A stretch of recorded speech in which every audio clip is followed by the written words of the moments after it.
All right, we're not beating around the bush. If you're not the killer that ran to Dead by Daylight, I'll be upset. I've never been a fan of Five Nights at Freddy's 3, hence why I never played the game. I did the first game 420, I did the second game 1020, I beat 5020, but I never did, what is this, 120, whatever. I never played the ultra hard game because I never liked the third game. I thought it was probably the weakest game in the series. I know a lot of people like it. That's fine.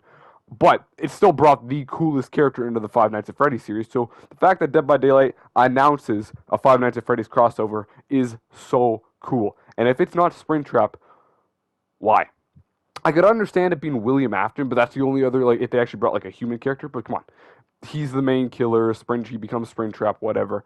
That would make the most sense. Plus, Springtrap has I feel like one of the largest ranges for cosmetics. If you want cosmetics, you got, of course, Springtrap. You could have the purple guy or something. You could have his Springtrap suit, the Spring Bonnie suit, before it becomes all moldy and gross. You could have Burn Trap. You could have Glitch Trap.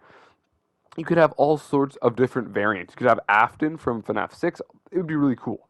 The only other thing I'd see is if you wanted to say Freddy, you could have Freddy, Withered Freddy, Golden Freddy, Phantom Freddy, Rockstar Freddy, Glamrock Freddy, Lefty, all different kinds of Freddys. But like the whole point is that the animatronics, the robots, their kids in the suits, they don't kill because they want to kill. They kill because they're scared and they want to protect themselves. Makes sense. William Afton is a psycho serial killer who kills people. I just feel like he makes the most sense, and it should be Springtrap. I don't know why it would be anybody else. People are saying there's going to be a survivor. Of course, this is a year from now, so they're theorizing.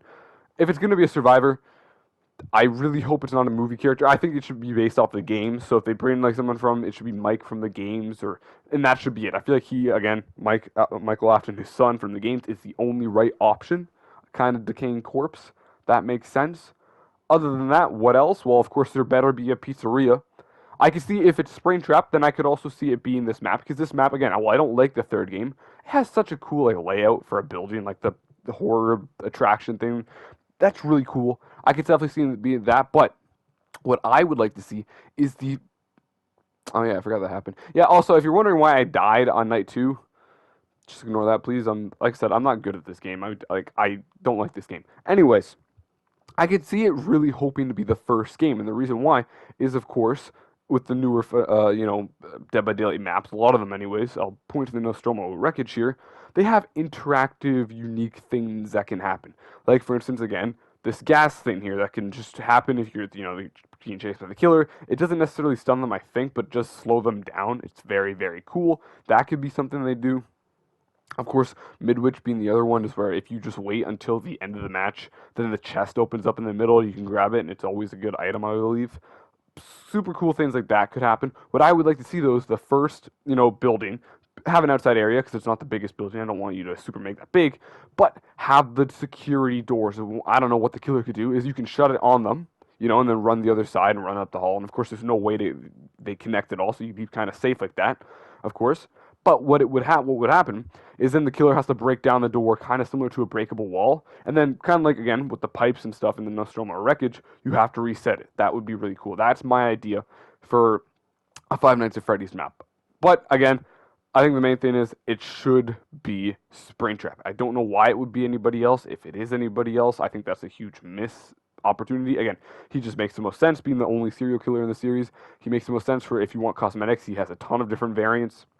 And again, for all the stuff that he does, uses Remnant, uses his suit, uses different things and the spring locks and whatnot. I feel like he also has just the biggest capability for a unique power, a unique ability. But yeah, that's what we'll see.